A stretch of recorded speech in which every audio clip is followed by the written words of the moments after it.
Өглөөний мэнд. Чи кофе уух уу? Цай уух уу? Биста юу харчваа. Одооний сүнс чөтгөрөөд чинь кофе өгдөг болцсон юм уу? Битгий араас хөөгөөд байгаа чи. За бороо. Чамд яг юу хэрэгтэй юм бэ? Ман чин чамаас зүгтнэ гэж байхгүй юм байна. Надад нэг снөө биернээсээ өгчөөч тэхүү. Чи ямар хацаа яриад байгаа юм бэ? Өгтөл юм байж бас пив уух гээд байгаа юм уу?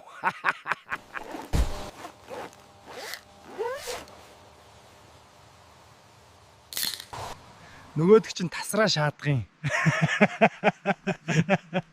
Одоо энийг яад юм блэ?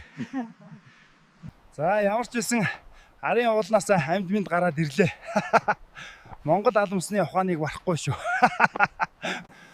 Бас хамтран ажилласан Snowbeer-ийн хамт олондоо баярлаа. Тэгээд фоллоу хийгээрэй залуусаа.